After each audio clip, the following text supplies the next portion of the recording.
Ayah anak ini namanya Liao dan Ji. Ji sekarang kelas 5 SD.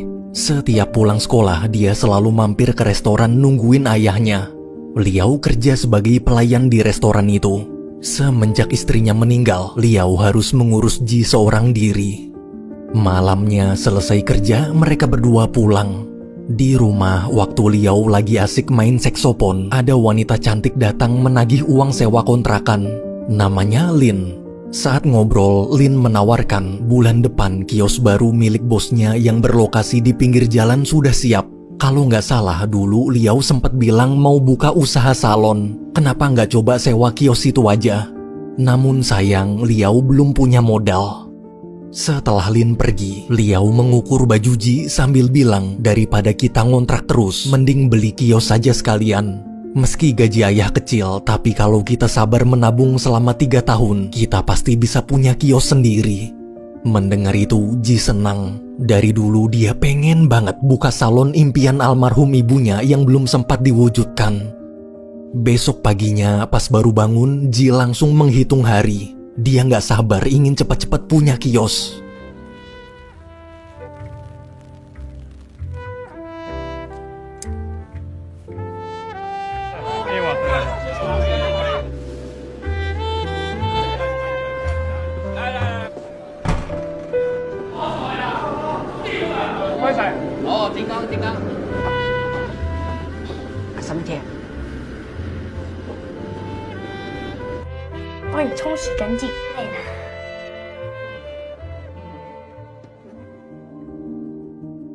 Suatu siang ketika pulang sekolah, Ji diganggu 3 bocil.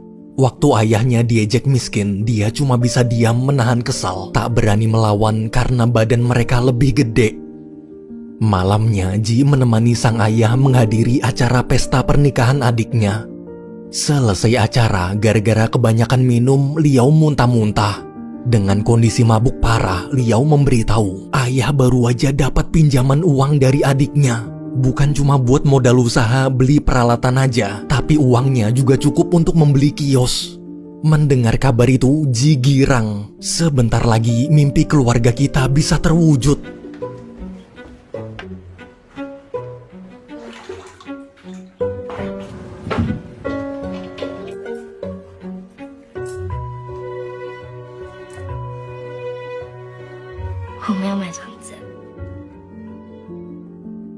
Besok paginya, waktu sarapan, Ji dan Liao diskusi membahas kios mana yang akan mereka beli. Liao juga akan coba menanyakan Lin soal kios milik bosnya yang kemarin dia tawarkan. Siapa tahu masih kosong. Malamnya, sepulang kerja, karena sebentar lagi Natal, Liao ingin membelikan sepeda untuk kado Natal Ji. Pas mampir ke toko sepeda, pemilik toko cerita, sekarang harga tanah udah naik. Jadi juragan tanah menaikkan harga jual kiosnya sampai 2 kali lipat. Liao pun kaget. Sepulang ke rumah, saat melihat berita kenaikan harga tanah di koran, Liao terdiam lemas. Dia bingung gimana caranya menjelaskan ke Ji kalau uang untuk beli kios kurang. Keesokan harinya, sepulang sekolah, hujan-hujan waktu lagi neduh di warung, Ji ketemu kakek-kakek naik mobil mewah. Ternyata dialah juragan tanah yang bernama Si, atau biasa dipanggil kakek bos. Dia sultan kaya raya dan orang paling dihormati di kota itu. Saat melihat Ji kehujanan, kakek kasihan lalu memanggilnya masuk ke mobil. Dengan polos, Ji nurut. Di jalan pulang dengan nada seram, kakek bercanda pura-pura bilang ingin menculik Ji. Pas ditanya apa Ji takut sama dia, karena nggak kenal, tuh bocah cuma bengong. Malam hari di rumah ketika sedang makan, Ji cerita ke ayah soal kakek-kakek tua bangka tadi. Pas tahu itu kakek bos, Liao memberitahu dia adalah juragan tanah paling ditakuti di kota ini. Bila ada yang berani nyari masalah di wilayahnya, siap-siap mampus. Orang-orang sering menyebutnya dengan julukan Old Fox atau sang rubah tua. Ji pun kaget. Di tengah obrolan, meski berat, Liao terpaksa harus jujur. Sebenarnya kita nggak jadi beli kios gara-gara sekarang harganya naik 2 kali lipat. Mau nggak mau kita harus bersabar menabung lagi sampai uangnya cukup. Mendengar itu, Ji sedih. Besoknya sepulang sekolah, saat papasan lagi sama kakek bos di warung kemarin, Ji langsung menghampiri. Dengan polos tuh bocah bilang dia nggak takut sama kakek. Dia juga sudah tahu siapa sebenarnya kakek. Melihat keberanian bocah songong itu, kakek justru kagum, lalu menyuruhnya masuk mobil. Di jalan, kakek menjelaskan dia tahu semua yang terjadi di wilayahnya. Bahkan dia juga tahu kalau Ji sering dibully bocil-bocil lain. Kakek pun mencoba mengajari gimana caranya melawan balik. Kuncinya adalah informasi. Jika tahu kelemahan lawan, maka kita bisa dengan mudah membuat lawan tunduk tanpa harus pakai fisik. Malamnya, karena belum bisa mewujudkan salon impian almarhum ibu, Ji menangis sendirian di taman. Tak lama kemudian, Liao datang menenangkan. Meski harus tertunda, tapi ayah yakin suatu saat nanti mimpi keluarga kita pasti terwujud. Akhir bulan, akibat cuaca dingin, Liao jatuh sakit. Malam itu, ketika Lin datang menagih uang sewa, Ji memberitahu keadaan ayahnya. Setelah memeriksa kondisi Liao, Lin lalu ngajak Ji makan di luar. Di kedai, Ji cerita panjang lebar soal rencananya membeli kios. Dia mohon turunkan harga kiosnya. Kalau sulit, besok tolong antarkan aja dia ke rumah kakek bos, biar dia sendiri yang negosiasi. Mendengar permintaan Ji, Lin bilang dia akan coba membantu. Besoknya, sesuai janji, Lin mengantar Ji ke rumah kakek bos. Waktu sampai, melihat rumah si kakek serba mewah, Ji sangat kagum. Saat bertemu kakek dan ngobrol berdua, Ji langsung menawar harga kiosnya. Namun kakek menolak. Kakek menasehati, dalam bisnis kita nggak boleh pakai perasaan. Rasa empati hanya akan menghancurkan kita. Kakek lalu menunjukkan segelas air sambil mengajari bagaimana caranya membuang rasa empati kita. Pertama-tama minum airnya, pejamkan mata, kemudian ucapkan, "Bukan urusanku."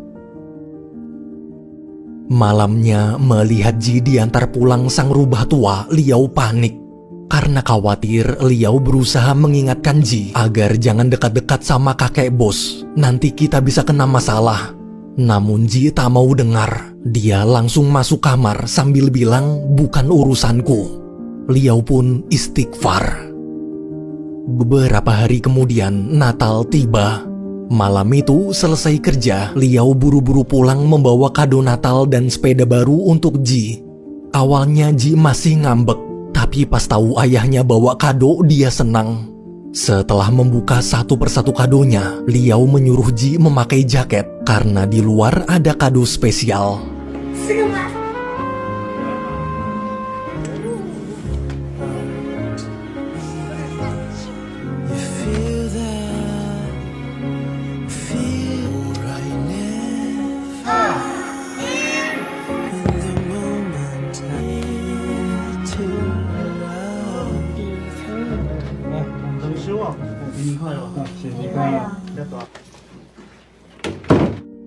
Suatu malam di restoran saat menunggu ayah kerja, Ji nggak sengaja mendengar Lin sedang ngobrol dengan pesaing bisnis kakek bos.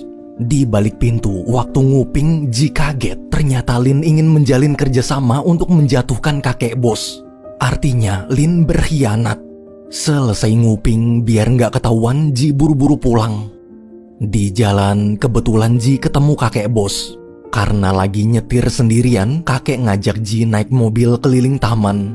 Di taman, ketika ada bocil-bocil yang sering ngebully Ji, kakek bos perlahan-lahan melewati mereka.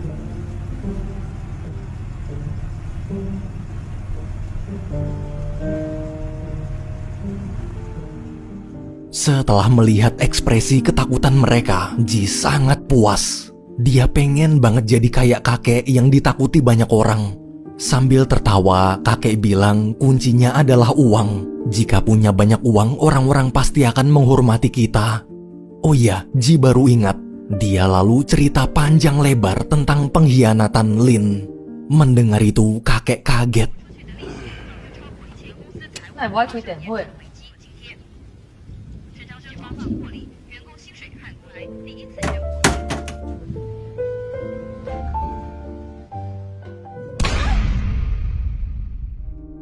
Besok malamnya waktu pulang kerja, Liao bingung kenapa Lin ada di depan rumahnya dengan wajah memar. Liao pun menyuruh masuk. Di dalam, Lin menangis dan cerita kalau dia baru aja dipecat. Meski dia sudah berusaha menjelaskan kalau semua cuma salah paham, tapi kakek bos tak percaya. Di kamar, mendengar cerita Lin, Ji merasa bersalah. Keesokan harinya, saat Liao sedang masak, Ji cerita pemilik kedai di seberang baru aja meninggal kemarin.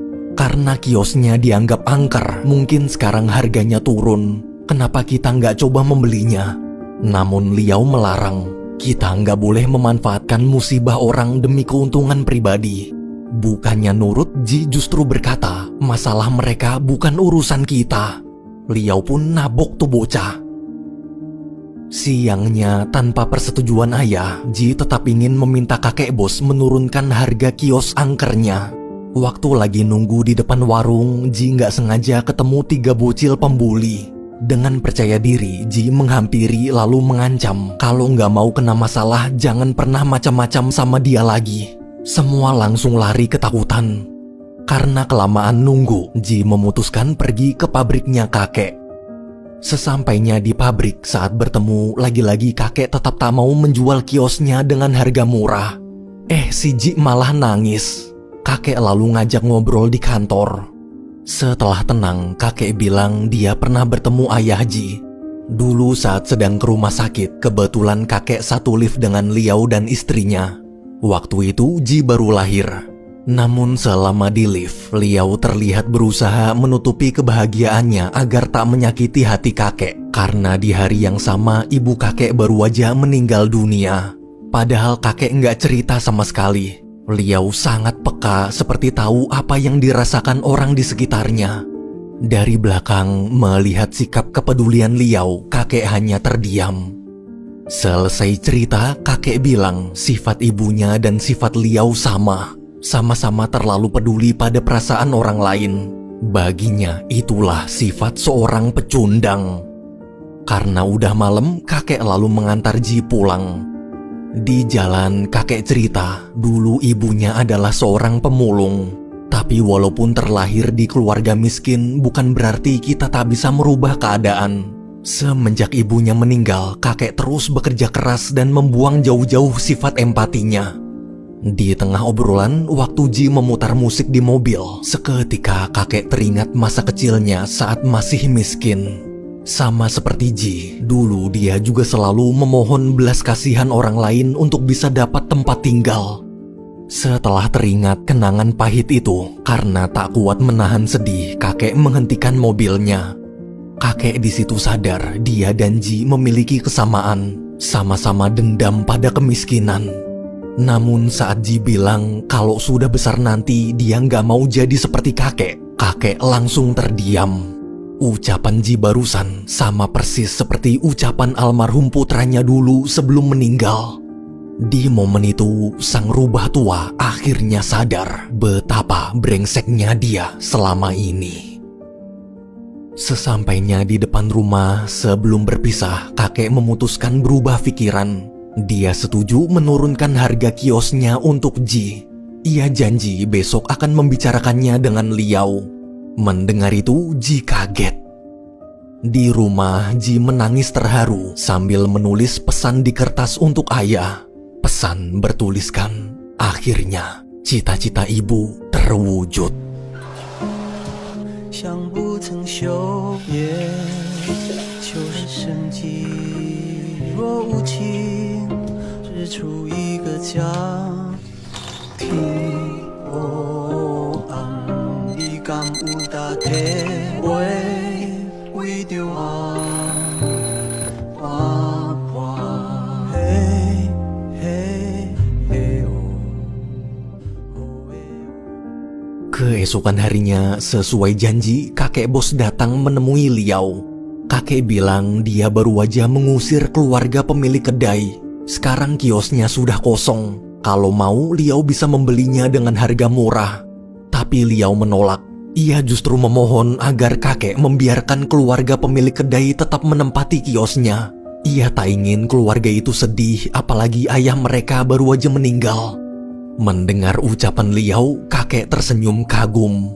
Liao yang selama ini dia kenal sama sekali tak berubah, selalu peduli pada orang lain. Sepulang kerja, ketika tahu ayahnya menolak tawaran dari kakek, Ji marah-marah terus kabur dari rumah. Di taman, Ji menangis sendirian. Tak lama kemudian, Liao datang mencoba menenangkan. Setelah mendengar semua penjelasan ayah, Ji pun mengerti dan mau menerima keputusan ayah. Puluhan tahun berlalu, kini Ji terlihat sudah dewasa dan jadi orang sukses. Ji sekarang punya bisnis properti. Namun berbeda dengan pebisnis properti lain yang berlomba-lomba membangun perumahan elit, bisnis properti Ji ini justru malah membangun rumah-rumah murah untuk warga kurang mampu. Pagi itu saat sedang rapat, rekannya protes kenapa setiap membangun perumahan murah, Ji juga selalu membangun sekolah gratis di dekatnya. Kalau begini terus, keuntungan kita jadi kecil dan investor akan marah-marah. Mendengar itu, sambil meminum segelas air, Ji berkata, "Bukan urusanku." Film berakhir.